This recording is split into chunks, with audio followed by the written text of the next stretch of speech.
On a night drenched in tension and roaring with belief, the Indiana Pacers did what many thought improbable: they forced a Game 7 in the NBA Finals. In front of a raucous Indianapolis crowd, the Pacers dismantled the Oklahoma City Thunder 108-91, and in doing so, turned a dream into a 48-minute reality, one game to glory. From the opening tip, Indiana came out not just with energy, but with purpose. This wasn't a team playing to survive. This was a team playing to stake their claim in history. The first quarter was a statement: fast, physical, fearless. They seized the lead early and never looked back, suffocating Oklahoma City on defense and executing their offense with razor-sharp precision. And leading the charge was Obi Toppin, not a household name, not an all-star, but on this night, a spark plug off the bench that exploded into flames. 20 points, each one delivered with the confidence of a man who understood the moment. He didn't just come off the bench. He lit it on fire. Andrew Nembhard, the rising guard who has matured before our eyes in this playoff run, poured in 17 points with his usual steady hand and poise beyond his years. He cut through OKC's defense with surgical precision, always making the right pass, the smart read, the timely shot. Pascal Siakam, the veteran championship voice in the locker room craving belief, stood tall yet again. With 16 points and 13 rebounds, he embodied everything a title-chasing team needs: toughness, length, intelligence, and a motor that never quits. Every rebound he snagged was a message to OKC: this isn't over. And as the Pacers imposed their will, the Thunder, the youngest finals team in recent memory, faltered. Shai Gilgeous-Alexander, the MVP and maestro of this OKC orchestra, was hounded all night. He scored 21 points, but it was his 8 turnovers that told the real story. Every pass seemed risky. Every lane seemed closed. His 2 assists, a career playoff low. The Pacers had figured him out, for now. Jalen Williams, the Game 5 hero with a 40-piece, came back down to earth. Just 16 points. Just a flicker of the fire he showed earlier in the series. And with no offensive rhythm to lean on, OKC's frustrations mounted. By the end of the third quarter, the scoreboard told the tale: Indiana led by 30.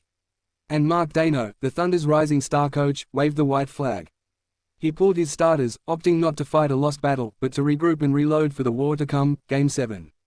Oklahoma City's shooting woes were glaring. Just 8 for 30 from three-point range. Only 1 make from beyond the arc in the entire first half. This wasn't just cold shooting, it was a freeze-out. Indiana's defense took away spacing, cut off passing lanes, and challenged every shot with relentless intensity. The Thunder managed just 91 points, their lowest total all season. Not in October, not in December, not even in those grinded-out Western playoff matchups had they been held this low. Until now. And in the stands, echoes of Indiana's past roared in approval. Reggie Miller, the godfather of Pacers basketball, was there, his presence alone a reminder of the franchise's rich yet ringless legacy. Ron Artest, Lance Stephenson, the Warriors of yesteryear, watched as the new guard took one giant step towards something they had all chased but never captured: the NBA title. The victory not only breathed life into the series but delivered something even rarer: a Game 7 in the NBA Finals. The first in 9 years. The last. That legendary Cavaliers-Warriors series in 2016, when LeBron James led Cleveland back from a 3-1 deficit to stun the 73-win Golden State Warriors. Now, a new epic prepares to be written. Game 7. Everything on the line. 2 teams, 2 cities, 1 trophy. For Indiana, it's the chance to win their first ever NBA championship, something Reggie never did, something the franchise has dreamed of since its ABBA days.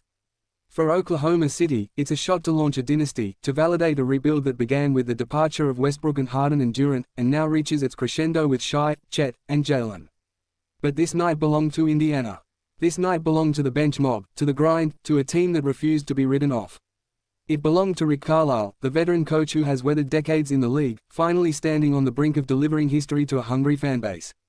It belonged to every blue and gold jersey in Gainbridge Fieldhouse, who shouted themselves hoarse and watched a team mirror their heart and hustle. It belonged to belief. And now, it all comes down to one final game. The plane to Oklahoma City awaits. The lights will shine brighter. The pressure will rise. The legacy-defining moments are ready to be born. Monday morning AEST, the world will watch. Will the Pacers complete the fairy tale? Or will the Thunder back? Game 7 awaits.